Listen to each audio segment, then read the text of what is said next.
Bonjour à toi, dans cette petite vidéo, laisse-moi te montrer la voix de Gundragon Sigma. Et tu vas vite te rendre compte que c'est pas un manga comme les autres. Ah ça non.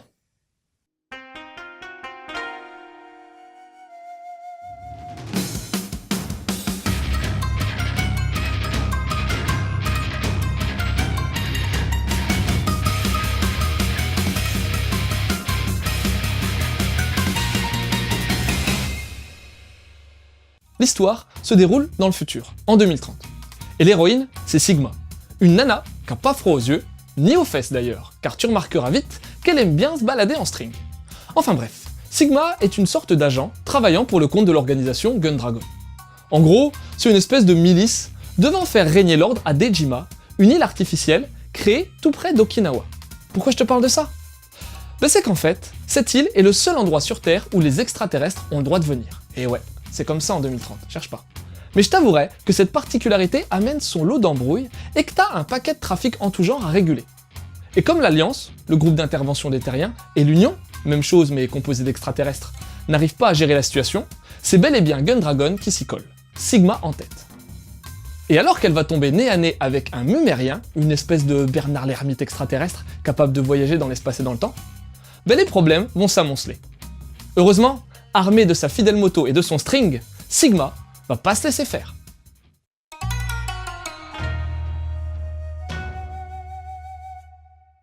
Au début de cette vidéo, je t'ai dit qu'il s'agissait pas d'un manga comme les autres, tu te rappelles ? Alors oui, on est face à un manga très spécial techniquement, puisqu'il mélange photo et 3D. Je t'explique. Xingling of Joy Toy est un top modèle taïwanais. Bon, elle a fait aussi de la photo érotique ainsi que du catch, mais c'est pas ça qui nous intéresse pour le moment. Pour Gundragon Sigma, c'est elle le personnage de Sigma et elle a servi de modèle photo pour ce manga. C'est d'ailleurs la seule humaine. Terasawa Buichi a dessiné les plans des costumes, ceux des armes et a créé le Nemu, c'est-à-dire l'agencement des cases, ainsi que leur contenu en mode brouillon. Tout le reste, les autres persos et les décors, c'est l'œuvre de 3D CG, c'est-à-dire de 3D faite avec des ordinateurs.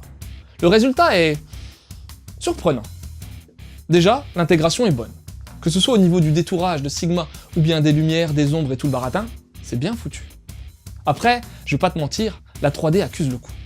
Faut savoir que les deux volumes de Gundragon ont été réalisés en 98 puis en 99, et au niveau de la 3D, on en était au début.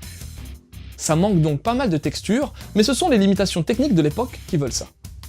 Après, j'ai quand même eu beaucoup de mal avec les autres personnages en 3D. J'aurais largement préféré que tous soient joués par des êtres humains comme Sigma. Bon, ce sera chose faite pour le Gundragon 2, mais là, ça casse un peu la sensation d'immersion. L'autre truc qui est pas au top non plus, c'est l'enchaînement des cases. C'est lent, et les articulations sont pas optimisées du tout. C'est pas tant une question de découpage ni de compo, non. C'est plutôt l'aspect statique qui se dégage des cases qui est dérangeant. Après, t'as aussi quelques effets comme les éclairs qui font aussi assez cheapos, mais là encore, faut contextualiser, sinon c'est même pas la peine. Pour l'ouvrage français en lui-même, c'est Isan Manga qui édite, donc attends-toi à du bon boulot.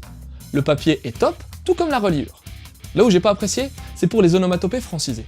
Ça amène un côté encore plus kitsch au titre, dont il aurait pu se passer, je pense.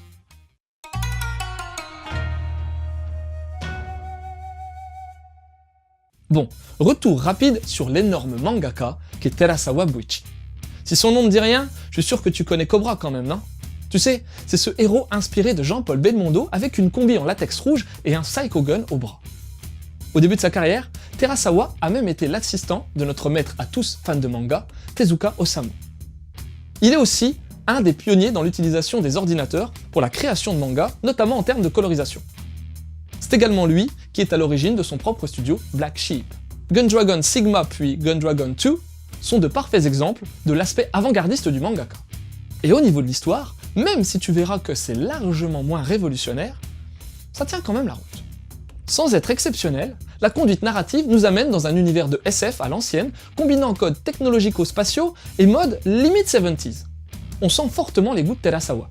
Il suffit pour ça de voir le costume de Sigma, assez avare en tissu. La première partie cale bien l'histoire dans son contexte et dans son monde, et on comprend vite les tenants et les aboutissants qui vont régir cette histoire. Pour faire simple, tout le monde veut s'approprier un trou noir permettant de passer outre l'espace et le temps. C'est un parfait outil pour mettre en place de la contrebande ou autre. L'histoire sera alors saupoudrée d'éléments mafieux, d'érotisme, avec une espèce d'extraterrestre se nourrissant d'énergie sexuelle, et de clones maléfiques. Et là je te dis oui, c'est pas super original. Oui, ça révolutionne rien. Oui, ça fait dans les clichés. Mais c'est pas comme ça qu'il faut prendre Gun Dragon Sigma. Faut plutôt le voir comme une tentative technique, un essai artistique, certes dépassé en 2018, mais qui, en le recontextualisant, colle bien à son époque et à cette transition numérique que le monde a connue à la fin des années 90. Le titre restera pas dans les annales pour son scénar, mais aura au moins le mérite d'être cohérent, correctement construit et esthétiquement original pour l'époque. Et rien que pour ça, c'est déjà pas mal. Pour les liens avec Gun Dragon Sigma, je savais pas trop où aller, mais tu devrais tout de même lire Cobra, qui reste sans conteste le plus grand succès de Terasawa Buichi. C'est l'histoire d'un pirate de l'espace qui a fait appel à la chirurgie esthétique pour échapper à la police de l'espace et qui possède une arme très spéciale, le Psycho Gun. Sinon, le fait de mixer photo et BD, c'est clairement pas Terasawa qui l'a mis en place. Et pour le fun, renseigne-toi sur ce qu'est Nous Deux, un magazine pour la ménagère de plus de 50 ans, voire même beaucoup plus, qui fait la part belle à ce qu'on appelle le roman photo, c'est-à-dire un mix entre photo et BD. Ou quand les feux de l'amour rencontrent la bande dessinée. Enfin, tu vas croire que c'est de la promo mal placée, mais as-tu déjà vu un épisode de Raconte-moi un manga, même pour les intimes? Cette série de la bande animée a pour mission de narrer des mangas de manière fun, en alliant dessin, prise de vue réelle, vidéo et manga. Rien que ça. Voilà, c'était Lou, j'espère que cette petite chronique t'aura donné envie de lire Gun Dragon Sigma. Je te laisse et continue de suivre la voie du manga.